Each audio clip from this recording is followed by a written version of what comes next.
Hello, everyone. Welcome back to the Every Calorie Counts podcast. Today we have a very special guest. I feel like I say a very special guest every time, but whatever. Austin's a super very special guest. We have Austin Stout. We're gonna go more into his specific journey.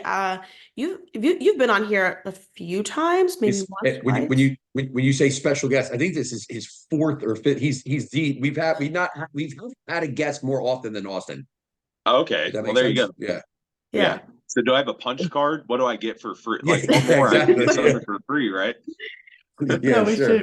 should do that. But Yeah. yeah, Austin has been like a big help in both of our journeys here. So yeah, what's up, Austin? How's it going? It's Friday, 9 a.m. Everything's going good So far, so far. so far. Is Friday a big work day for you? Friday's slightly less on the side of like check-ins and stuff, but Yeah. I tend to do, if I have to schedule any appointments or do any other shit like that, that all gets delegated to Friday. So, Yeah. yeah. Yeah, that's exactly. It's kind of like my makeup day. I try to do very few check-ins. I got a couple that are in there, but I got to do. That's more Yeah. of like, yeah, if I have to start a new plan or whatever it might be, just random bullshit that gets Yep. thrown on there. How and we're going to get into a specific topic here with Austin in terms of his process, his progress for his physique over the course of the last few years and kind of how that shaped out. And how it seems like it's been going from afar versus how it's actually been going. But I'm curious, there's actually been a little bit of a change in the family dynamic for you or a personal dynamic. Oh We don't yeah. have to get into too deep into this. I'm just curious, it seems like your weekends have changed a lot. And I know recently, I do want to say, I know you put up a post where it's like, dude, I just didn't show what I didn't want to show. And now I'm kind of showing what I Yeah. want to show. And it's like, that's fair. But it does seem Yeah. like the weekend has changed a little bit more for you. Do you have more time off? Are you spending more of that quality time? Um, Actually, if anything, I'm busier, to be That's honest. what. It's Yeah, just okay. I would just say that I would just say as far as like doing things outside of the house, I'm definitely busier on the weekends than I maybe was prior, but the the support system's a lot different, and that's Yeah. and that's really the biggest difference at the end of the day is just the support system is better and more positive, Yeah. right? Yeah. So Yeah. That more resonates heavily. like more or less doesn't necessarily equate to better or worse. It's more of like Yeah. positivity, negativity, and that's kind of where Yeah. that difference is at, right? Yeah. Right. Exactly. The quality of the time went up. Yeah. So Yeah, awesome. No, I think it's one of those things where I feel like I hate sounding this way because I feel like people have always told me that like when you post certain things on social media, it like humanizes you and people. And I know like I don't post my kid or my dog or whatever it is, my family time for that reason at all. Like I'm not doing it for that reason. But it is weird how now I haven't like it's kind of a new thing for you. I feel like that side of it, and now and I do kind of feel like I it's a little bit more of like I can associate on a better level. Is that the word I'm looking for with Austin? Like yeah. Austin was always Yeah, up he's here, and just now I more feel like, oh relatable. shit, yeah, he's more reliable now. Yeah, he's not just a machine. And you're right. And I'll tell you, I've had people for probably 5 years be like, dude, you need to post, you need to like put this stuff out there. And I'm like, I, because the thing, and you guys may know how this feels as well. It's like if I get an hour to do something and detach, I don't want to Yeah, have like I don't want to be 100%. taking fucking Taking a pictures and fucking Instagram you know Yeah, story. Yeah. and like I don't want a videographer like doing a day in the life vlog. Like leave me alone. I just want to yeah, sit here and eat my food and enjoy whatever it is we're doing. However, there is something to be said about adding that human element to your social media and to your marketing side. It's absolutely different, and I think that people didn't know me, right? yeah, yeah, And that's and the people that did know me personally knew why I didn't post a lot of stuff. But once I started doing it, it absolutely did make a difference as to how people view me. And some people poke fun, of course, like some people like to make jokes about shit and stuff, and yeah, that's fine. we've got I got my own trolling going on with my taped, glued together shoes. It's like, so we all yeah, banter, right? right. Yeah. But at the end of the day, I think it was an important thing for me to incorporate in from a business perspective. And I saw nothing but benefit from it. And it is still kind of unnatural to me in some instances. Like, I'm Yeah. like, I don't, what do I say in the caption? Does this feel authentic? Is this fake? Does this seem fake? Because I never want to be the person that's like staging the photo where I'm over the balcony at the beach house, or I'm typing on my laptop and Yeah. some scene thing, because that's just bullshit and it's not real and it's not me. 100%. Yeah, it's You never know? gonna happen. Yeah. Yeah, I'm still the same way where it's like I like posting myself. I still have an issue with it. Now we do it a lot with the podcast and stuff like that, but I'm never like isolated in myself. So it's one of those things where like I even have a problem still with that. But it's one of those things where with the family, the one thing that came to my mind at a certain point was looking back through my phone. It's pictures of fucking, well, this is going to sound bad the way that I was going to say it. That's where you need a filter a little bit. I was going to say pictures of Marina's ass. That's not going to come out well, but it's true. Yeah, it's pictures of your hamstrings. How's that? My But glutes. it's many. Yeah, as many pictures of Marina's ass. I have 10 times pictures of Riley's ass too, and Dave's ass, and this person's, and everybody's. I got all these naked fucking individuals in my phone, and I got all these screenshots of this, and all these plants, and all this different stuff. And I look through, and it's like, if I look at Christine's phone, it's like, pictures of all of our kids, pictures of all of our vacations. And it was like one of those things where for me, it's like I wasn't even taking the picture. It's not that I wasn't sharing it. I wasn't even taking the picture. And at some point, it kind of dawned on me where it's like, well, listen, I have the choice to be able to share this or not. I don't always have to do it. And like right now, I'm kind of in one of those modes where it's like, I'm not, when I'm there, and I'll post it and I'll share it, and I get into kind of those rhythms. But right now, it's kind of like I'm just enjoying the moment. But I've also built this habit of actually taking the picture now and being able to kind of solidify that memory and have that memory. Because again, I'm the type of person where this isn't social media driven. It's not bodybuilding driven. I'm just the type of person where if I go back, and it's almost like at 38 years old, it almost hurts a little bit. It's one of my regrets, if you would, where it's like I don't have any pictures of myself. I don't have any pictures of my oldest daughter. I don't have any pictures of my son before the age of like 3. I was in a relationship. I'm not in that relationship anymore. Maybe she has a lot of those pictures, and maybe one day I'll be able to get my hands on those. But it's like memories that are now kind of like they're not there for me right now. They're just a memory, and I don't have anything to kind of place with it, if you would. So it's one of those things where for me, beyond social media, beyond everything else, while it's I guess maybe a nice thing to have, and it does humanize us and it does give us that relatability factor, it's more along the lines for me where it's like I want those pictures now. You know what I mean? I want my camera roll to be more than just coaching photos, if you would, or however we would articulate that. And that's something that Michelle had really preached. She's huge on memories and capturing things, and that was like I said, that was kind of foreign to me at first, but it's become more and more natural, and I'm appreciating it more and more. So it just took a little bit of time, but it's definitely becoming more natural. But I think the absolute most difficult thing for me was sharing success in like material stuff. That's difficult for me.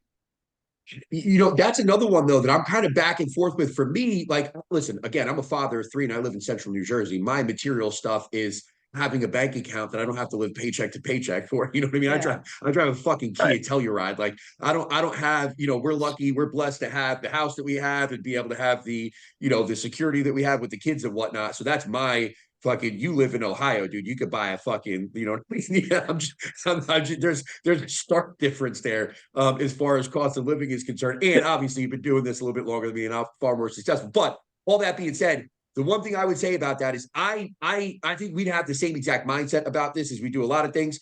But with Jeffrey Sue, he was one guy there early on. And I know Jeff is kind of like, God bless you, Jeff. We love you. He's kind of, always back and forth and kind of does his thing a little bit differently from time to time. But originally there in like whatever it was, 2021, 2022, he was posting his PayPal. You know what I mean? And literally showing people what he had coming in. Yeah, and I know from a lot of people would find that to be I don't know what word you want to use there, egregious Like or bragging. whatever. Yeah, bragging, yeah, Yeah. braggadocious, whatever you want to call it. But for honestly, there was a point there for me where I was like, I did not genuinely believe somebody, if they were to tell me they were making 300K a year, I wouldn't have believed them. You know what I mean? And that was before, probably right before I started the mentorship with you. And you actually helped me. I don't know if you remember this, but it was one of the first things that we actually did together. You helped me with like my taxes and shit. And it was like completely, totally not expected from me. I signed up to learn more about fucking whatever, functional health shit. Dude, I And talked about someone taxes the other day with somebody too. Like yeah, you yeah.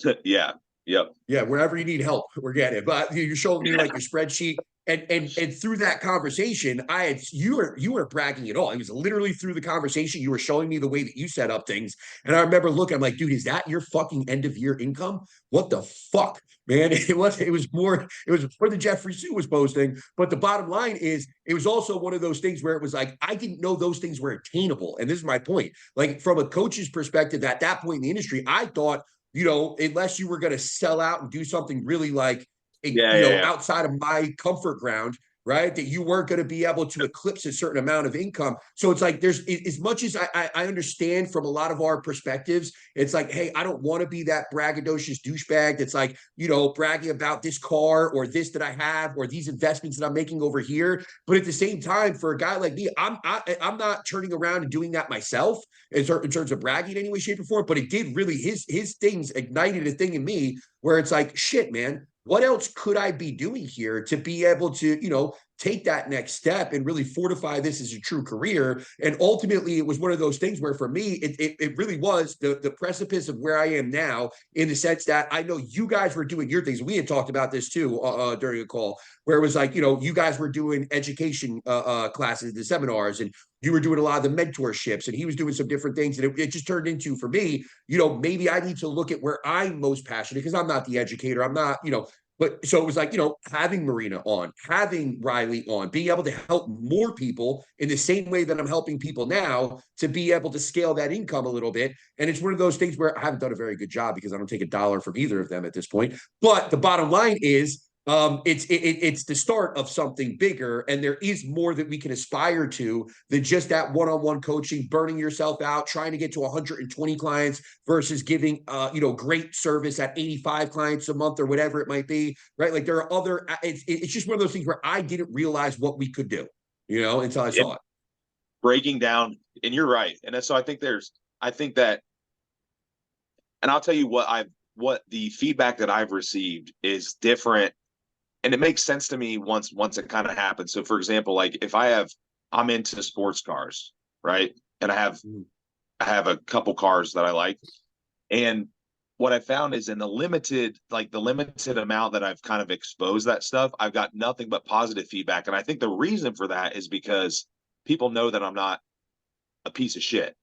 Yeah. And so they're like, okay, Yeah. well, he ethically has, he's operated under this ethical code, and good for Like him. you deserve it. Congratulations. Yeah. Yeah. No, it's received differently, right? Because I could definitely see it going the other way, where it's like, all right, you're bragging about something, but we know that it's been a pretty shady path to get there. Yeah. When everyone knows, like anyone that knows anything about me knows that that's like not what I'm about. So, and so it's been received well.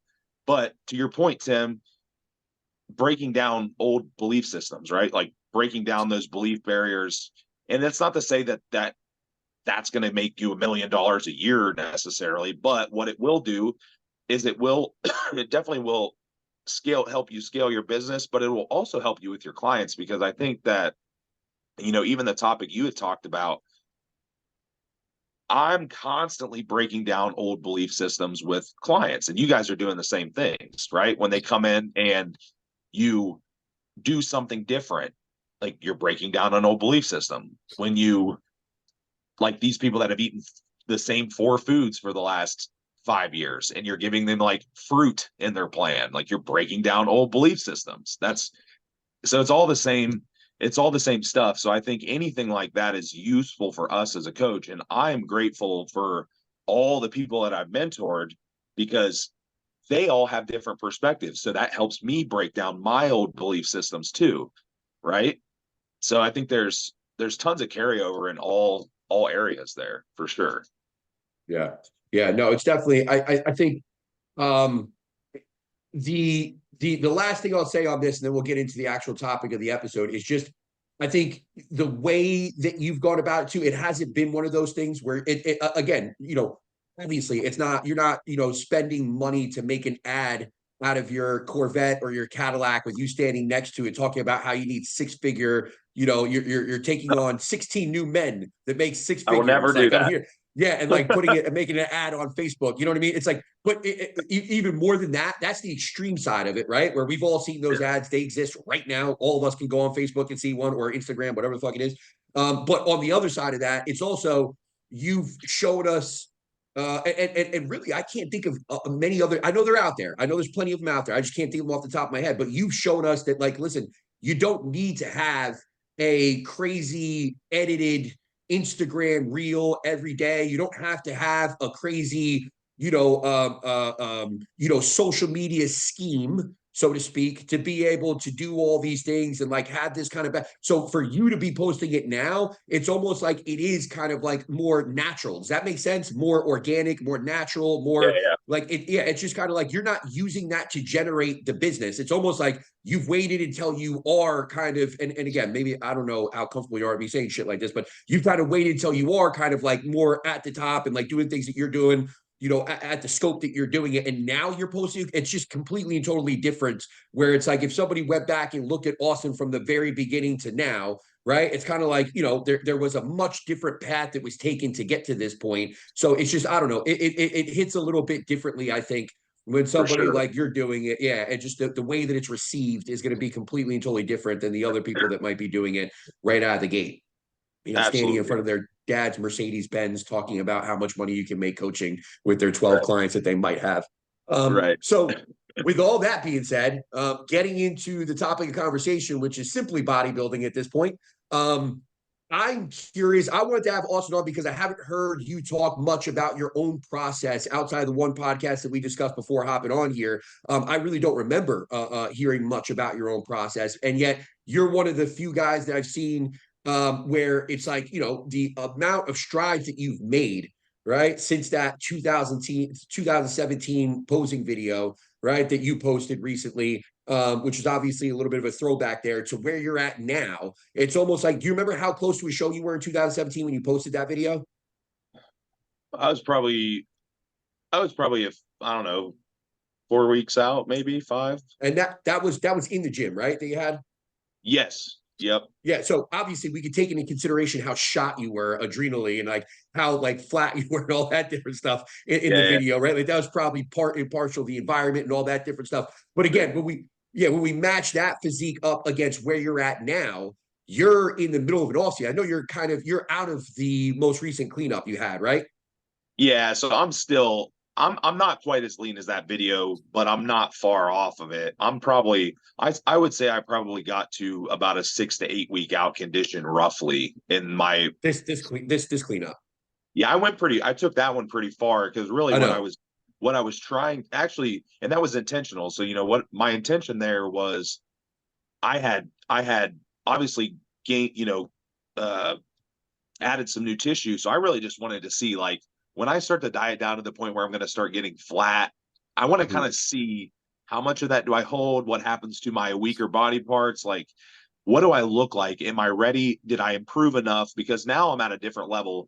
That that posing video was my first time that I competed up at light heavyweight, right? After being so my career was basically like lightweight.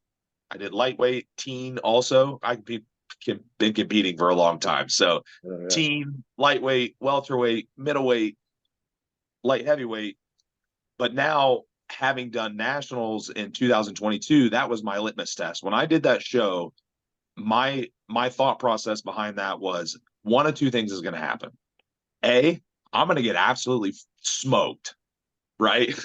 And I'm like, I'm not even close. That's probably good for me. Like we're done. Like Right. what am I going to do from there? Yeah. Or B, I'm going to do good enough that it's going to just, reaffirm to me that I can go to that next level. And I think that it did that for me. And I thought, okay, so I'm close enough, whether it's an open or I'm going to pull the masters, do the masters thing. Mm-hmm. I have no shame there, by the way, whatever. Yeah, no, you everybody does when they're a little bit younger, and then when you're starting to creep up on that age, you've been doing it long enough. It's kind of like, that's looking better and better. No shame there. Yeah. So once I did that, obviously light heavyweight, very saturated class at the national level. You go in, there's like 30 plus guys. Yeah. It's always one of the most stacked classes. I think there was probably around that when I did it in 22. I was right outside of the first call. I got 7th. There was 6 in the first call, so I'm like, okay, I feel good about that. So progressing forward, I wanted to basically test my new tissue growth in this last phase and see, like, how much do I weigh? What do I look like? Did I make the improvements in the areas like back and arms that I really needed to bring up? And I think that I did. So now where I'm at is I'm going to compete again at the national level. So it's just a matter of, do I want to do it like the end of this year? Do I want to wait until and do it next year in masters? Because I'll be 35 next year. I'll be 34 this year. So when's your birthday? It's not till September. So that limits me on, I would miss out on masters nationals. I would miss out on North Americans, unfortunately. Yeah. But yeah, I feel good about it. I mean, I feel good about the progress that I made, and everything was 100% self-coached. So I'm just over here trying stuff, So that was going to be one of my first questions. If the off season since that early, because so we have 22 show season, right? But prior to that, was it 2019 that you competed? Yeah, so I took a gap. So I did 7. I had competed in 13, I believe it was, and then I took a gap from middleweight all the way up to light heavy, which was so 13 to 17, and then I had 17, 18, 19, nothing in 20, nothing in 21, and then 22 I competed. So it was like a 2.5 year gap. So if we're going all the way back to kind of, I don't want to say the beginning, obviously, but if we're going all the way back to, like, let's say that 2017, I didn't realize you had taken such a big leap there earlier too. So maybe this has been going on for the entire time, and I just didn't know, or I'm not remembering, whatever it is. But the bottom line is, from my vantage point, it seems like there was that kind of trajectory. Maybe it was just what you were allowing us to see, which is usually the case on social media, right? But it seemed like there was a huge trajectory up from that, whatever it was, 2017, 2018. And then it just felt like, I think was it 2018, give or take, where it was like the food was really, really high. That was the 19. 1,000, that was 2019. 19. Right after I did. So in 19, I did Junior USA, and then I competed against Jeff Sue. He was in that class. Oh, really? Yeah. And then I took a gap there. And I think that right after that 19 show is when I started to really, like, all right, I just want to see what I can do in terms of nutrition. I changed up my training. Business demand was also a thing in there too, because over time, business demand has gone up. So my time and stress resources that I can allocate towards bodybuilding, that cuts into your recovery. Mm-hmm. It just does. 100%. Yeah. So I actually started after the 19 show. I had a little recovery period there, obviously early on. And then I actually did a old school traditional DC training, 3-day per week, AB split. And I literally was training just 3 days per week for months and months and months, escalating that food super high. And it worked to an extent. I had GI issues when I was done. Yeah. Right. But don't we all? And then I kind of just but what I did learn about that is I learned that okay, I can handle more food, I can do this, I can get stronger, lift heavier, yada yada, because I'd always trained hard, but I never had really tapped into that, like, let's see how crazy strong we can get. Because I mean, in that 19 off season, when I was doing DC training, dude, I mean, I got to points where I was, and I'm not saying I'm the strongest guy ever, but it got to points where, I mean, I was like doing dumbbell presses with like 165 pounds for 8 to 10 reps, you know. The giant wheels that I was always worried they were gonna fucking fall Yeah. off and hit you in the face or some shit. Yeah. And so like stuff like that, you know, five plate RDLs, like big heavy squats, like all that stuff. Now that was kind of short lived, because once I got too strong, then mechanically and nervous system wise, those movements suck, because I couldn't handle them. So I had to kind of transition and do more braced movements, you know, more braced movements, dumbbells, cables, machines, chest supported rows, stuff like that. Yeah.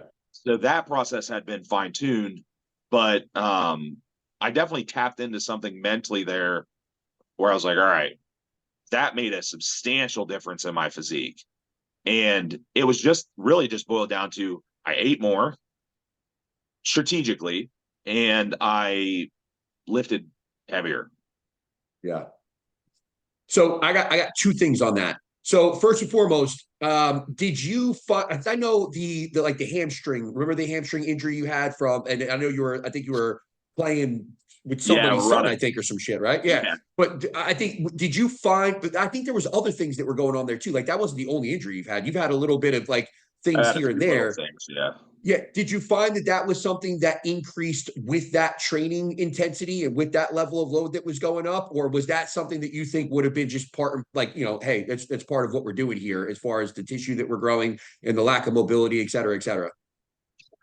It's a good question. I've thought about that, and I don't know, you know, I don't know if it was directly related to me creating some imbalances or something, or some additional neuromuscular, you know, tightness in different areas because of the training, or if it was just that wrong place at the wrong time type of thing, Yeah. you know, because Yeah. the injuries that I did have outside of like a couple little minor tweaks were all outside of the gym.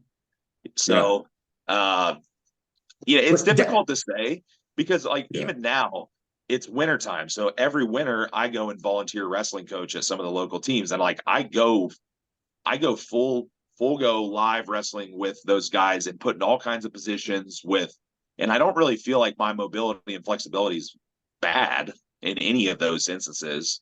Yeah. It's But always, see, the mobility and flexibility thing. I would say it's that's always one of those ones that's really like subjective. You know what I mean? It's hard to gauge because now you know what you know now. But if you were able to match up where you were at 25 and a much later versus now, you know what I mean? There sure. might be a substantial difference there. But I think it's one of those things too where it's like I don't know. For myself, obviously age comes into play, and I might be the only one that can speak on that here. I think that's definitely been a factor on my side. And again, I'm just, you know, assuming that because of what I can do now, with the repercussions that come of it, even just, you know, what I feel like I'm potentially recover from versus not, versus where I used to be, and then how much more I can handle outside of the gym versus what I used to be able to handle outside the gym. There's a substantial difference there, and I think that gap kind of widens as we get older. But it's also one of those things I think where when we are training, we are braced for that, right? Like there is there's something there. We're ready for that. When you're wrestling, like you're ready for that, versus when we're out and we're kind of doing this or we're doing that, I'm hanging out with the kids, whatever it is. Yeah. And it's just we're more susceptible to it at that point. But I also wonder how much of that wouldn't be an issue for us if we didn't have the extra lean tissue that we have, and we did have more, whatever you want to call it, mobility, flexibility. I don't know what verbiage I'd want to place on it, but I think there could be something there. I just wonder, you know, with the amount of lean tissue that you've gained relative to somebody like myself, if it's more of a concern. And how old are you now? 33. Yeah. Okay. So I wonder too. That's one of those ones where it's like, I'll be honest with you, I don't think that the things that I felt when I was 33 versus the things that I felt when I was 36 are demonstratively different. You know what I mean? Like obviously we all become more in tune with our body, but there's a substantial difference, I think, for at least for me, because I know it's going to be different for everybody. After that age 35, it's like 33 wasn't that much different from 27. But once I hit 35, it's almost like I woke up and there was a completely and totally different version of myself that you know I had to readjust again for the amount that I could handle, both inside and outside the gym. But the only other thing I had for you on that one was shit. Where was I going to go with that one? I forget. So instead of wasting time with me thinking, even though I'm not going to be able to get it out of my fucking head now. I'm just saying, I don't feel as good as as I do Hmm. now that I did when I was 16 doing gymnastics. Oh, I'm just shut the saying. fuck up. Get I'm out of just here. saying. That's why I'm doing yoga, getting my mobility back. You know what? Perfect your reverse diet, and then maybe you won't have to worry about those kind of No, you're things. All right. right. I'll blow You're you up right. every time. No, I'm just saying I'm Um, so jacked as well. Okay. yeah, it's true. It's true. You have put on a lot of lean tissue this go around.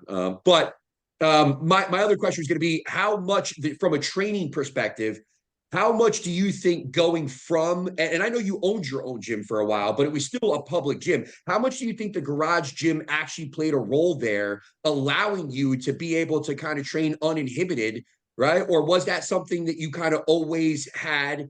Because again, I've only trained in commercial gyms, right, for the most part. But during that, and maybe it was your influence a little bit too, if I'm being 100% honest. During that COVID time, I was personal training still in a private facility.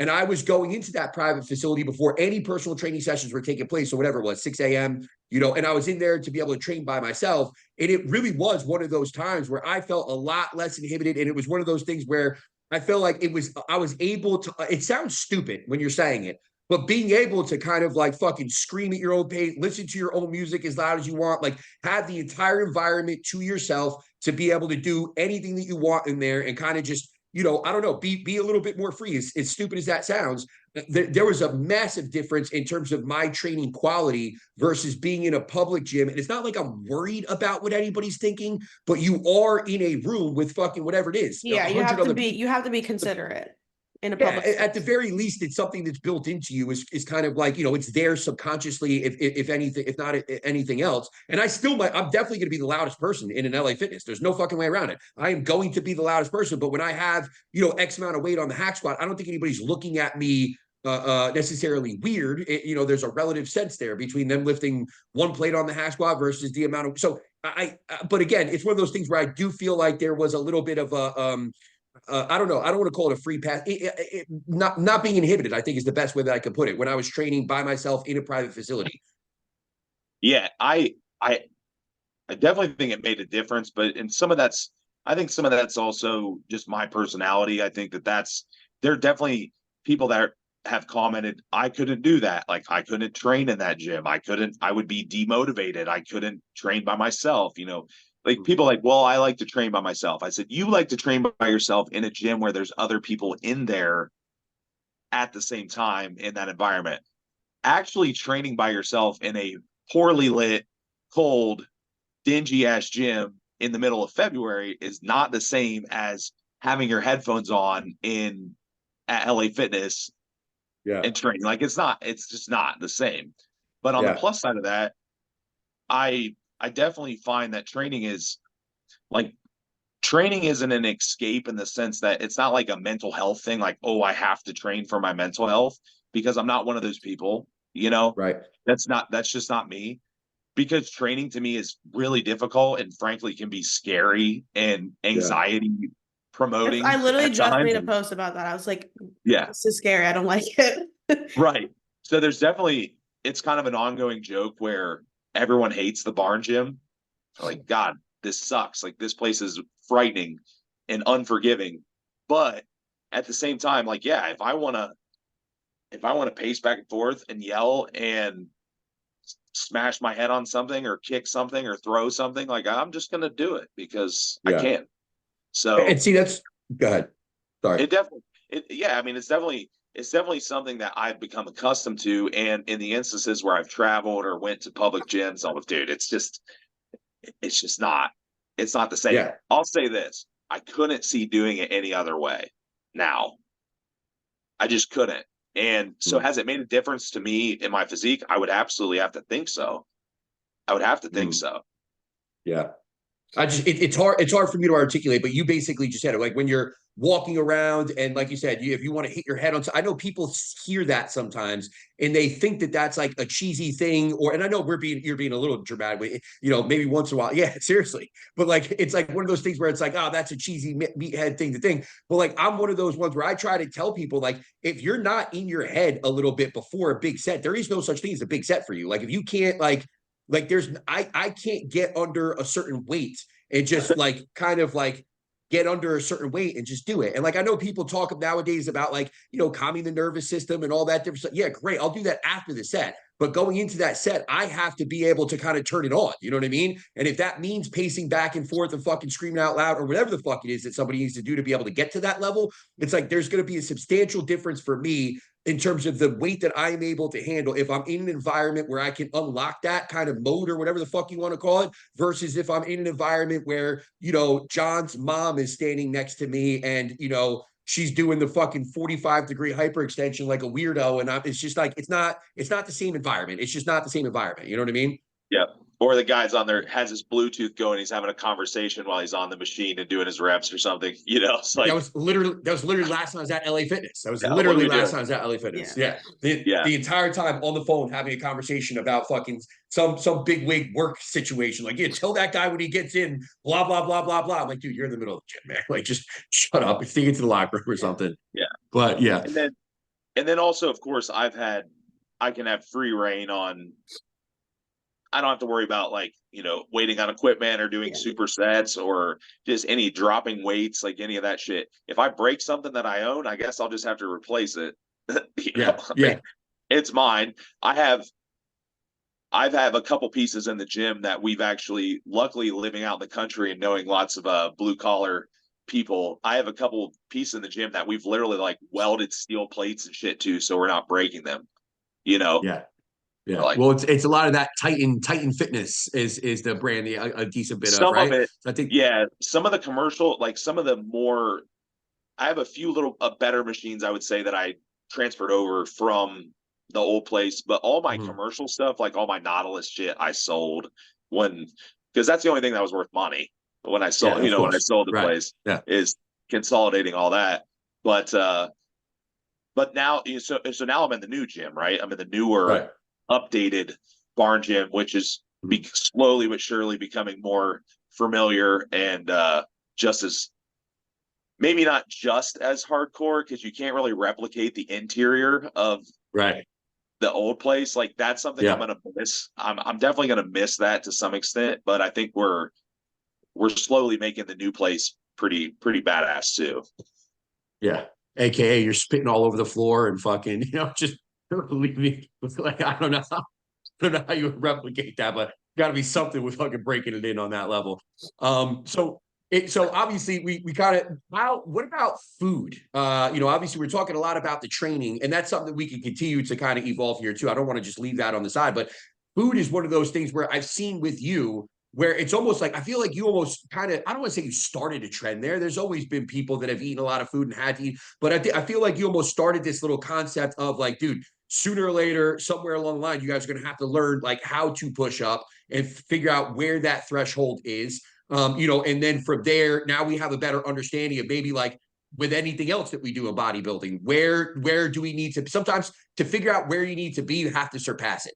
And then be able to come back down to something more realistic. And then obviously once you've built a certain amount of tissue, it's a little bit easier to maintain that on a little bit less food. But talk to me about the food and where that's gone from that early position there, prior to those 2019 shows, all the way through to now, and where you're at now in terms of the amount of food that you're eating, the way that you're structuring your plan yourself, et cetera, et cetera.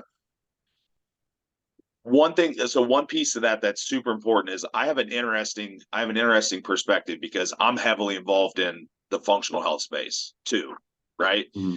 So what you find is, and you're kind of in a similar position as myself, but what you find in that space is a lot of people that are solely dictated to that space don't really have a lot of experience with like bigger male bodybuilders eating 5,000, 6,000 calories. Like they just don't. So I'm fortunate to be able to implement a lot of those strategies within my own situation, which I think allows me to extend those growth phases, not run into as many issues, because that's just the reality of it. Like you've got guys out there like, well, I can't eat all this stuff. I'm blending all my chicken. I'm like, all right, well, like we have GI issues, like you're cutting all your growth phases short because you're not able to eat or whatever.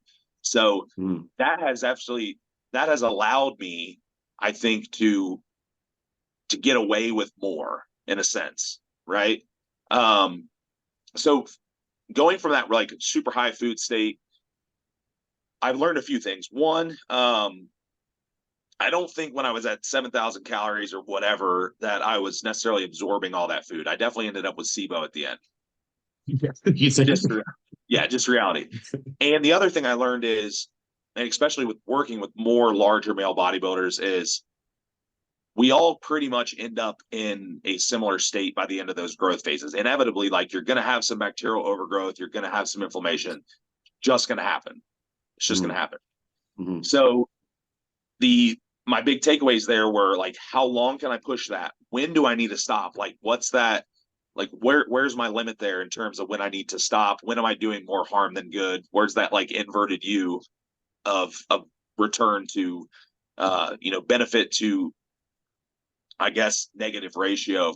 I have not gone up that high in food again because I don't feel like that's necessary. I haven't gotten as heavy, so I was actually heavier at the end of that initial growth phase. I got up to like 250, 255. But I lost like 20 pounds right off the rip when I pulled food back, which is all fluid and inflammation.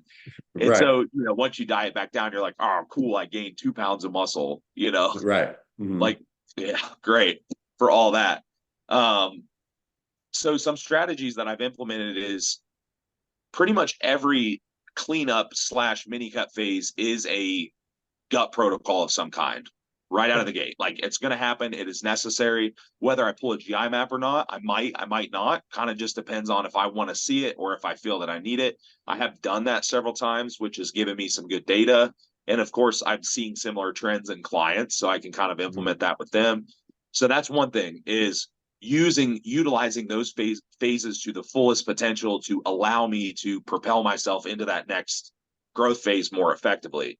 I've also learned that, and I've learned from post-show periods, I'm somebody that just, the leaner I get, the better I grow, which is kind of the case with a lot of people, right? Mm-hmm. But of course, I'm not really somebody that's going to benefit from gaining a lot of body fat and trying to operate in that kind of space. I don't do good with it. So I'm getting less fat in growth phases for sure, which means I'm getting less heavy. But every time I come up, if I'm like 220 here, the next time at 220 or 225, I look better. The next time I look better. The next time I look better. So I think that that's been important.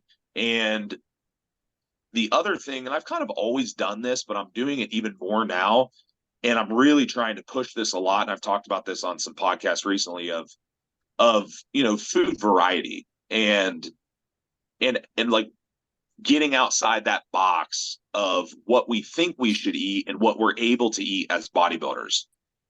I said it at the beginning, when I put fruit in someone's plan that's only eaten 4 foods for the last 5 years, like that's a foreign thing to them. So one of my buddies, Ken, probably know Kenneth. You've probably seen Kenneth. Yeah. Kenneth's like, dude, you need to post more of this. You need to like talk about what you're eating and stuff. I've seen it recently. Yeah. Yeah, And I so just I'm saw like, a all right, recent one. cool. I'm like, all right, I'll add some stuff. And all that I'm really trying to do there is just break down some of those. I'm not like, hey, you need to eat liver meat raw. Like, that's not what I'm saying. My point in all that is that we can eat all those things and we will benefit from all these things from the point of microbial diversity in the gut, maintaining, better diversity, better micronutrient profiles, like less deficiencies, preventing food intolerances, enjoyment, palatability. Like, there's not, the example that I always use is, if we were a child and we walked into the supermarket with our family and you walked into the fruit and vegetable section, your mom would be like, these things are all healthy, right? That's just kind of something that you adopted that thought process. So why, as bodybuilders, are we in this box? Like, why do we walk into the section with the vegetables and grab the broccoli only, or grab the whatever? I'm like, so why aren't we eating these other things? Why are we just eating blueberries as fruit? Like, why can't we eat strawberries and bananas and kiwis and grapes and whatever? Like, why are we not doing that? Yeah. So that's been beneficial to me, I think, from the standpoint of keeping that microbial diversity intact and allowing me to just have that digestive capacity to keep pushing and pushing. And what I notice is, if I do go out and have a free meal, I don't have issues. Like I don't feel like and I'm not someone that's like, taking a large pizza to the dome every time. Like I'm not doing Right. that. But Yeah. I can go out and eat Indian food, or I can go out and eat Chinese food and stuff. And I'm like, I feel fine. Like I have the capacity to digest and assimilate these things and feel good about it. So that's been super useful. And of course, I pretty much just kept in some staple supplements during those phases as well. Like I'm going to use some gut lining support during every growth phase, whether that's like zinc carnosine or colostrum or glutamine or, whatever it might be. Those are going to be staples. They definitely allow me to push further. And I think the one other thing there too is that I just, as bodybuilders, we ignore a lot of things, right? Like, Of course. if it's if we don't see it, it's not there, type of thing. It's like, well, I don't have the GI map, so I don't know, or I don't have the labs, or I don't have the whatever. But what if we could utilize those tools to propel ourselves? So the message there is, if you function better, you respond better. So that's Performance enhancement. yeah, that has been a huge focal point for me. And I've learned patterns and trends. Like I basically can draw my labs, and I know the things that are historically going to be off, or the things that historically I have to work on. Same with the GI maps, so I can implement those strategies more automatically from phase to phase, right? So I guess a lot of that's just kind of experience, and just making mental note of that and implementing it the next time. So I get 2% better, 2% better, 2% better, and that adds up, right? Yeah. I remember this is well before anybody in the industry was talking about fucking protocols and like making fun of them and, saying all the negative shit. But you and I were joking around on a call. This is probably like 21 or something like that. I don't fucking know. It's before the 22 shows, that's for sure, where we were talking about releasing an ebook on a protocol for bodybuilders, post push-up phases. It was all about, cleaning up the gut health and like, fucking here, take this fucking yeast product, take this, or candida, whatever, you know what I mean? Blah, blah, blah, blah, blah. And it was one of those things where it's like, it came from the idea. I don't remember the exact conversation we were having, but it definitely came from the idea of what you were doing. Right. And then, what was pretty common. I mean, at the end of the day, like that's going to be a pretty common thing. If you're eating 900 grams of carbs, 1,000 grams of carbs, 1,200 grams of carbs, in your case, whatever the fuck it was, and you don't think that you're going to have some fucking candida overgrowth, or you don't think that you're going to have some fucking gut lining issues, like you're completely and totally wrong. Like it's just, nobody's built for that kind of consumption. Like they're just not. And then what happens is you go into a phase where it's like everybody goes either straight into the diet, which is probably the most typical thing, right? They go from fucking whatever it is that their high end limit is, and they go right into a prep. And it's like, yeah, okay. It's going to take you fucking whatever it is, 10 weeks to even start to get a difference there. And everybody's wondering why. And it's because you're so inflamed. You have all this fucking gut distress going on, immune system's overreact, all these different things are happening, let alone the sensitivity that you probably don't have at that point. Of course, it's going to take you fucking 10 to 12 weeks to clean it up. But what's essentially happening there is you're bringing that functionality back over the 10 to 12 weeks, because you're doing all the things like lowering the food, which is inherently going to reduce the inflammation, right? Take the stress off the GI, so on and so forth. And then it's like, oh, now things are starting to work. It's because I've been on prep for 12 weeks. It's like, well, yeah, but do you understand what's happening there? You know what I mean? And then, of course, they continue to go through that diet, and maybe they don't have any GI issues. Maybe they do, and we've all seen it during prep. Maybe and then they're on stage with that little fucking, their little distended inflammation pouch. Yeah. But they go through that prep, and in their mind, it's all fine and well now, because they're obviously eating like a bird. We all are at the end of it for the most part. And unless we're having an issue with some of those bigger refeeds that we have, or our loading phase or whatever it is, which could be likely, the reality is now it's just right back into that same cycle over and over and over again. And then people wonder why they're that much less sensitive. And it's like, yeah, listen, stimulus and adaptation, it's going to be something we're going to have to work harder to get those same gains, et cetera, et cetera. But there's obviously ways to make that easier on yourself, is essentially what this is coming down to, right? Yeah. Yeah. So I'll tell you a couple things that I've noticed. One is, in the last two phases that I've done, especially as I've continued to fine tune, is even at my peak, where you naturally start to lose some of that sensitivity, right? And even at my flattest, I guess, point, if you want to call it that, or lowest calorie point, I would get hellacious pumps no matter what, always. Mhm. I'm like, okay, that's something, right? Like Right. that tells me something. Like, how am I blowing up on 2,000 calories? Like, I go lower than that in prep at times, but I'm like, I'm hardly eating any carbs, you know? So, and I know like salt and water, hydration, all those things play into it, but it's not Obviously. like it's not like I'm blasting a bunch of shit that's giving me that artificially. This is just like basically baseline supplementation and low food. Like, I'm still getting huge pumps every time that I train. So that has to tell me something, right? And I'm not But you're talking about from an absorption standpoint, is what you're saying. right. Absolutely, Yeah. from absorption, and also probably from like an overall, if you want to get real fancy with it, probably from like an overall cellular health, mitochondrial standpoint. You're just functioning better, you know. And also, it's not taking me 3 months to feel like that, to feel like I'm actually doing something when I'm in a deficit. I'm hungry pretty much right away. I'm progressing pretty much right away. Um, and the one other thing I did want to touch on, it's completely uh, side note from that, is that there was a point, and it probably happened right around that 2017, 18, or 19 time frame, is I just stopped caring when I was going to compete again, and I stopped thinking about bodybuilding as much. And I just, and I think a lot of that had to do with, of course, business was getting busier and stuff too. So I had all these other things to focus on. But dude, anymore, it's like software, right? It's just software. I hit the steps. I don't really think about when I'm going to eat. I just know, and I just do it. I don't think about when I'm going to compete. I'm not sitting there thinking about my next training session. I don't think about any of that shit, dude. And that made a huge difference in my perception towards that process. And I was having a conversation about that with somebody yesterday.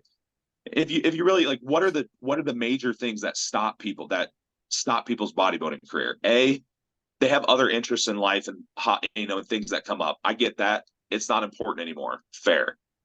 But I would say a large majority of people, assuming they're not just getting old, really old, is they get burnt out. Like, they get burnt out. They don't want to do it anymore because they have this negative connotation toward the process. Bodybuilding did this to me, or it did this to me, or it screwed up my hormones, or my whatever. And it just makes me think, well, what if we didn't rush these processes? What if we just kind of, you know, did the things that we needed to do without thinking about them, without worrying about them? Because at the end of the day, anyone that's serious, you're going to train anyhow, you're going to eat anyhow, you're going to sleep anyhow. Like, what are we thinking about? What are we accomplishing by having having this like hyper vigilant state all the time? Like, what are we doing there? So once I was able to get out of that state, which it's a maturity process, like that takes time, right? 100%. Yeah. Mhm. Once I was able to stop doing that, dude, it made a substantial difference in my perception towards the process. It made a substantial difference in, like, when I go out to do something social, how I perceive that event, or how I perceive that situation. Or if when I come back the next day and get back on my plan, how I perceive that. There's no punishment. There's no like compensatory mechanism that's like, I gotta go out and do an hour of cardio now. Like, there's nothing like that. And dude, that just made a world of difference in my longevity in that process. So, my thought process now is, I kind of know where I'm at. I think I know what my potential is. I'll get there when I get there. And I'm going to keep taking the steps that work for me. And when it happens, it happens. I think that's, like you said, maturity is a preceding factor to that whole thing. But I think, honestly, if people were just able to not be so wound tight and have such a gravity to what they think they have to do every day, and not have so much anxiety around what they think they have to do every day.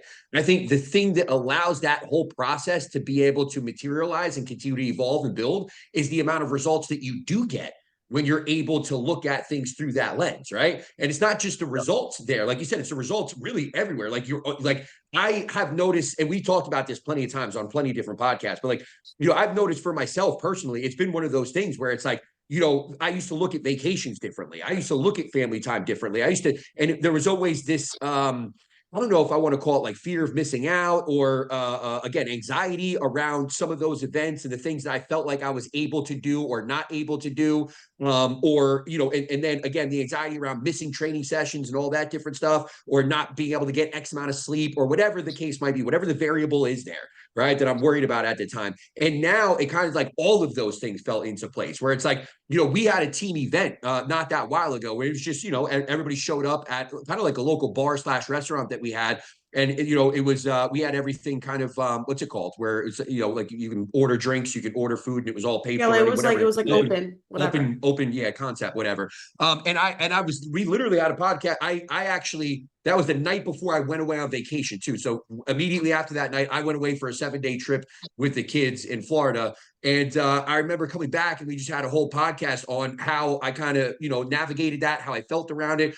And the one thing that I didn't even recognize until we actually had that podcast was when I thought back to the actual event, like I was the only person at that event where it was just like I didn't attach anything to the food that was there. I didn't even eat. And I know a lot of people will think about that as kind of like, oh, but you're saying you didn't attach anything to it, but you didn't even eat. I know, but I didn't think about not eating. It wasn't something that I didn't do on purpose. Just like that the food wasn't part of the process for me. Like it wasn't something that I was, I built the night around, or that I had any thought process going into afterwards. I didn't have any thought process going out of it. If anything, I'd be more upset for myself afterwards, having not eaten anything, because I just went so much time without food. But it was just one of those things where it's like I was there for the conversation. I was there to hang out with everybody. I was there for the people. And I did have a couple drinks while I was there, but it didn't even dawn on me until after the fact, right, that I was kind of there. And the same exact thing was going on during the vacation, where in my mind, I went on that vacation to be able to kind of take a step back. I only get really one long vacation per year. We go to Disney with the kids. It's, same thing every year. It's our family trip. So it's like, but, in years past, I had been on maybe a mini cut when I was with you, or I was, where I felt like I still need to kind of stick to the plan. And I was kind of, I would say more, limited maybe as far as the choices I was making because of that. Whereas this year I kind of went down there with the intention of like, you know what? And I was talking to my wife about it, where it's like, I want to be able to kind of relax. Like I'm not going to prepare any food. I'm not going to do all that. And then what naturally ends up happening is I'm going into Disney World every day with my bag, and I have 2 or 3 meals in there, and I get to the first meal that we're going to have, and I'm so happy that I actually brought my food with me. And like, I'm literally able to have something that I enjoy instead of the shitty food that they're eating. And I'm looking around the table and I'm like legitimately enthused and happy that I have this meal that I have, and I don't have to eat some shit off that menu that I really don't want. I know it's going to fuck me up. I know I'm not going to enjoy it. Like I'm genuinely and honestly not going to enjoy it. And when I say all this stuff, again, I know it could be misconstrued a little bit, where it's like, but Tim, you're talking about not eating, you're talking about bringing your food. What I'm trying to explain to people is it falls in place so naturally that there's no second thought about it. There's no anxiety about it. There's no extra. It's just, you're kind of going down a path of doing what you need to do or want to do at that particular moment. And in a lot of cases, when you're there to do it, like you said, you're going to train hard, you're going to eat well. It just naturally tends to fall in place so much easier, instead of there being this need and this, again, anxiety and this unrelenting thought process of I have to. And it just ends up falling down in the sense of, I don't really know any different way. This is what I enjoy. This is what I like. Like, I know it's whatever, 99% lean turkey, veggies, and white rice, but I'm thrilled that I have this meal and I don't have to eat that shitty looking fucking thing that this person got over here. And then again, when we are at a good restaurant and I'm able to get a decent steak and a potato, I'm going to have that steak and potato completely uninhibited. You know what I mean? But again, it's just that it goes back to the training too. Like you're talking about training 3 days a week, and then training, how many days a week you training now? 4? Yeah, 4. Is that 4? Yeah. So yeah, 4 days a week. It's like you try to get somebody to understand the value of training 4 days a week, and it's almost like, oh no, I got to train 5. I got to train 6. And they have this whole anxiety about what they're missing until you get to a point where you comprehend, like, oh shit, I actually really look forward to every training session I have. Every training session I have is extremely productive. I always have good sessions now because I'm doing so much less on the other side of that. I'm less worried about missing these sessions. If I only hit 3 sessions this week, I have to take my kids to the doctor today. I'm going to miss today's session. I don't care. It's not. I'm not going to lose an ounce of thought over it today. But again, I think it all just bleeds into how much we enjoy being here and how much more like, again, I don't want to use the word happiness. I feel kind of gay saying it, but how much more enjoyment we have through the process versus how much more again, anxiety is the only word that I can come up with around the process. And it's simply switching from one to the next. And while that might sound like something, you have to be able to be in that zone, understand that, feel it, get the result from it. And now you're like, oh shit, this really does make sense. Yeah. It's like we talk so much about less is more. And in this situation, that's exactly what it is. Yeah. And I feel like this topic comes up a lot and a lot recently too. But what it comes down to is like the more tightly someone grips onto everything and creates this like cycle of anxiety, like the more you're going to resist it. Like there's no flow to it. Obviously, like I am still early in my process and like I'm in the thick of it. So it's hard for me to like fully understand like not having any sort of anxiety around like training, around food, around eating out, whatever. I'm still in the thick of it, but I do know like when I see clients coming to me like, worried about, oh, I'm going here and like I don't know what they're gonna have there. And I'm like, well, like worry about it when you get there. Like figure it out when you get there. Like it doesn't have to be a thing where you are like perpetually like creating this anxiety like days, weeks beforehand, when it's like we can worry about that later. Like it's not that deep. Then all that resistance comes and it's like this cycle and they get burnt out and so on and so forth. Yep. Yeah. Yep. So I know we've had you for a while now, and if we could steal another 5 minutes of your time, 10 minutes of your time, is there anything else? And I don't know how far you want to go with this. You have the complete and total control here, but is there anything else from like a supplementation standpoint that you think has greatly changed for you? And I don't necessarily mean from the early years, but I mean within this process, because again, it does seem like you've gone, your physique has changed dramatically in a sense of the amount of lean tissue it seems like you always carry. Like it's just one of those things where I don't think I've seen you even remotely close to being out of shape. And I know you might view it a little bit differently because there's, you're obviously, yeah, we all are our own worst critics and you are closest to yourself and seeing yourself on a day-to-day basis. But again, for you, this last push-up since your last show, it feels like you're fucking 10 weeks out year round at worst. You know what I mean? And at best, you're like 4 weeks out. And it's just really impressive how you maintain that. And I know, obviously, supplementation is probably the last thing that we want to talk about. And that's why it is going to be the last thing that we talk about. I'm trying to think if there's anything that's really nothing substantially different in the sense that it's not like I acquired some exotic IGF from India or anything. Right. There's nothing. Yeah. There's not like anything. There's nothing like that. Of course. Right. But I do think that I'll say this. I'll say that during, when we're talking about like escalating things up and escalating things down, I have adopted a little bit more of like a low and slow approach where like longer periods of exposure with more moderate amounts versus like, if you were someone that got into bodybuilding 10 years ago, 15 years ago, 20 years ago, the thought process was we're going to do a 12-week, like we're going to do a 12-week blast. We're going to like go up to this and that's going to be the thing. Yes, you're going to have great nitrogen retention, fluid retention, glycogen, like you're going to blow up and then it's all going to go away. Right. Mm-hmm. And what's also going to happen is now you're going to have this really negative mindset when you come back down to your baseline and you're like, screw it. I don't want to train. I don't want to eat the same, blah, blah, blah. So there's none of that going on. Right. Mm-hmm. So I feel like that's been beneficial, but I really think the biggest thing probably is the fact that I just don't get as fat. And so it allows my body to respond year round. And I don't have to take these, extremely long periods of time to fix all of this stuff that I broke. Right. So I think that's made the biggest difference I think that's made the biggest difference in being able to continue to progress the physique, because outside of a usage standpoint, there's not like it's not like get tripled or anything, you know, it's nothing like Right. that. I'm still Yeah. very much, I'm sure some people would still very much laugh at it, you know, like, Right. well, Yeah. you can't, you know, you can't obtain but but on the same time, I'm also not a fool to think that I'm going to be on the Olympia stage. So like, Yeah. why? I don't know that I never thought that for the record. I never Right. thought that. But why it's like why do these things to yourself when you know when the end result's not going to be any better? Because there is a point of diminishing return there. And I think a lot of people never really realize that is that like more is better until it's not. Mhm. More doesn't Yeah. equate to more. Mhm. Yes, more equates to more up until shit starts breaking. So Yeah. don't let shit break as Right. much.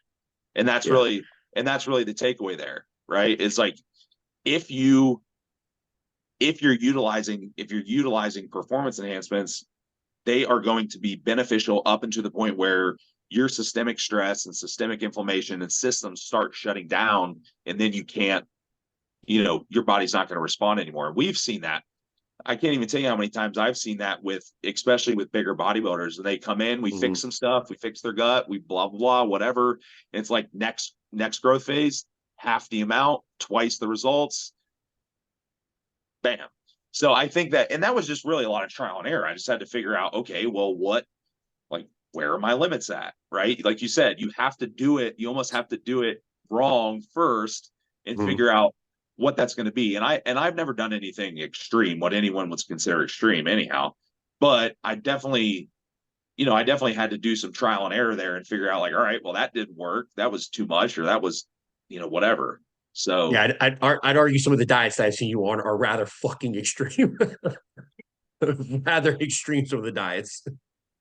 yeah, so it's not. Fucking a shot glass of fucking oil with every meal, dude. I would argue some of your process has been kind of Well, extreme for the, nutritionally, but yeah, yeah, nutritionally, yeah. I know we're for talking, sure. I guess, more enhancement. Yeah, I apologize, but so obviously, I guess, and maybe even a slogan for this podcast or title for this podcast would be like, I guess the reality is like blending that functional approach that you've had for so long with, the Gen Pop and people that are kind of broken with the performance enhancement aspect. It's brought you to a level where things are just functioning on that basis of, hey, I can get continued progress because my body's working in a way that allows for that continued progress. Does that sound fair? Yeah, it's fair, and it's not to say that. I think one thing to point out there that's very important is it's not perfection is not what I'm striving for, because I realize that if I didn't have 12 and 14-hour work days, I'd probably make more progress, Yeah. Yeah. even more Mhm. progress. Yeah. But that's not my reality. My reality is the business, and my reality is the other obligations that I have. And so I have just essentially had to figure out how to blend all of that together in a way that didn't stress me out. And the biggest piece there was I just don't think about my bodybuilding, Yeah. just, Well, I have one more question for you. It felt like that would have been a yeah, great place to leave it, but now I have another question for you that came into my sure. head. On the enhancement side, is there anything you're doing from an enhance? Because again, actually, you thought there's nothing magical, and granted, it's not going to be that. But something I found has been very helpful for me in terms of recovery is some of like the newer things that we have that a lot of people would consider on that performance enhancement level, but we can look at it from a very functional level, like for me, glutathione injections have been fucking amazing as far as support on the non-training days. But things like that. L-carnitine's also been a big one, especially for me lately. I've actually, have been working with myself and then some of my clients at a much higher dosage of L-carnitine than I have in the past, where I've always been in that 200 to 400 milligrams. And now during some of these push-ups, upwards of like 1,200 milligrams a day has been tremendous in terms of just being able to maintain or continue performance, without having to escalate, androgens as much, et cetera, maintaining lower body fat levels, maintaining a certain level of sensitivity. And obviously that's supporting cellular function, like you talked about before at a certain point. So, is there anything like that in terms of those types of, newer things that we have at our disposal more often now that you think have been beneficial? From like a pharmacokinetic standpoint, probably not the things you're talking about, but during those cleanup phases, historically, at least more recently in the last few years, utilization of like what we would call kind of hybrid approaches for those gut protocols, like utilizing rifaximin and these other drugs Really? that are, yeah. But I figured out a way, to basically use them that is can expedite those processes and get everything intact, so I'm able to respond better. Because the stuff you're mentioning, we're talking about like metformin, telmisartan, those other, Yeah. Right. yeah, I mean, that's kind of like everyone does that stuff for the most part. So that's not anything unusual, but definitely utilizing a little more pharmacokinetics on the side of health and gut has been beneficial. And I'm not condoning that because I don't want people to go out and be like, oh, I'm gonna take a bunch of antibiotics during my whole Yeah. cleanup phase. I'm like, well, we need more context first, of course. But those things can definitely be extremely beneficial if you know how to utilize them to expedite those processes that we have to do anyhow, but how do we speed them up and make them more effective? Right. Mm-hmm. Yeah. So I think that's maybe a big one there for sure.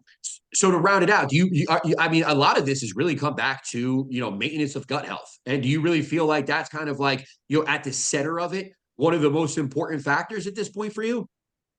Yeah, and I'll be the first to say that I'm not someone that has I'm not like, I don't have that invincible steel stomach, you know what I mean? Like I'm susceptible to these issues. I fully realize that I'm going to have some level or some degree of these issues after completion of these surplus phases. I get it. I know it's going to be there. So I just don't ignore it, and I just get right in there and I fix it and, move on.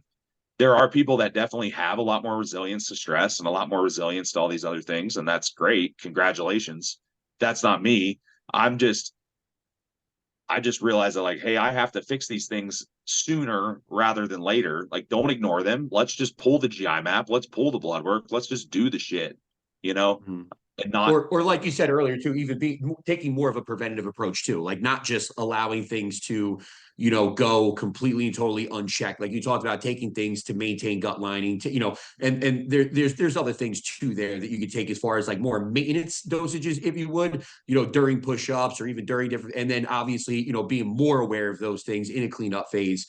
And that's something that I've implemented for a long time now too, where it's like cleanup phase is more of like, hey, let's not look at it from just a health phase in terms of trying to clean up what we typically see as far as, what the androgens are doing to us during that push-up phase, but more so make it a complete cleanup phase. Let's worry about the gut. Just right out of the gate, let's put in something, GI map, or not even, people that are not having or not giving me that feedback to where it's like there's something wrong here. It's like, well, we're essentially a ticking time bomb if we're going to have multiple push-up phases here. Let's make sure that we're taking this time to kind of, like I said, almost take that proactive approach. And if we got to put in a little bit of this, a little bit of that, I might not have to go to fucking 40 grams of fucking glutamine twice a day. But at the end of the day, like let's take some things here that are going to be syncarnosine, a little bit of glutamine, maybe colot, whatever it is, just to be able to kind of,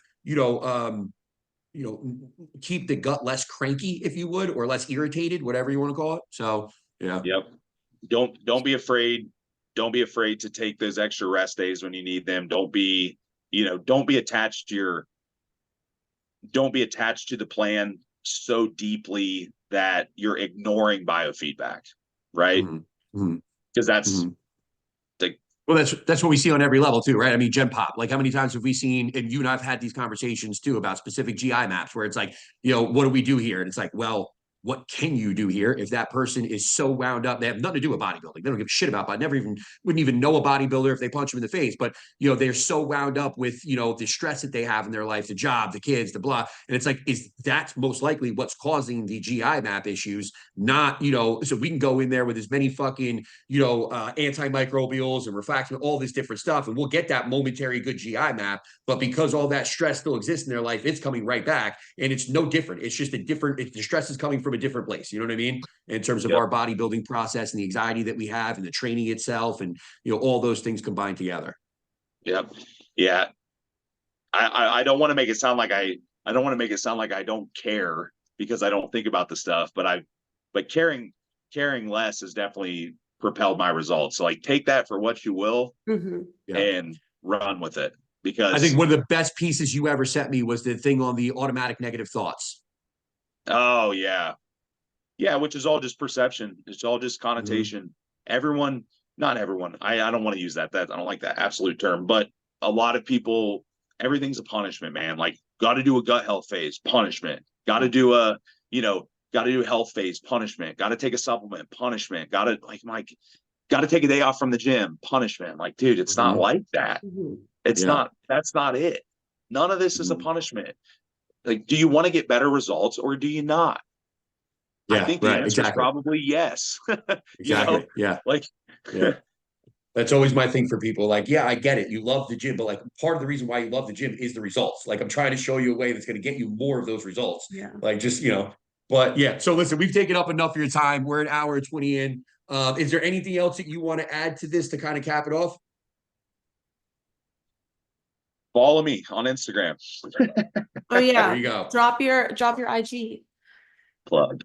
Yeah, I am Austin ST number 8 on Instagram. You guys can, I have a link tree in my bio. So all the info is in my bio. If you want to go find my Facebook, my email address, like all that stuff's there. So go to the bio. Woohoo. Yeah, and I'll link everything below as well. But thank you so much, Austin, for chatting with us. Actually, you know what? The one thing I would say real quick before you leave, is there anything you want to give on the mentorship? I know you've probably gotten a few people from us recently. There's been a lot of people that have been asking about the mentorship. We always send them your way, but I think some people get hesitant. Actually. Yeah, as far as, I don't know why they get hesitant to reach out to you specifically, but is there anything you want to put out there, just a quick blurb about the mentorship? So that has evolved a little bit. So like one thing I'll say is no matter what your level is, don't hesitate to reach out because I've diversified the services. So like I still have the one-on-ones kind of the premier offering, but we have groups now, we have like call-based stuff. So there's something for everyone. So anyone, no matter who your client demographic is, no matter what your level is, if you got 0 clients I'm working with people that have like teams of 6 and 8 coaches on their team, and we're doing team, so like whoever you are, there's going to be something there for you. Yeah, awesome. We'll definitely get into the team stuff soon. We just got to get Riley up to speed enough for that to be worth it. But listen, we appreciate you coming on and taking so much time, man, as always. Yep. Cool. Thank you, guys.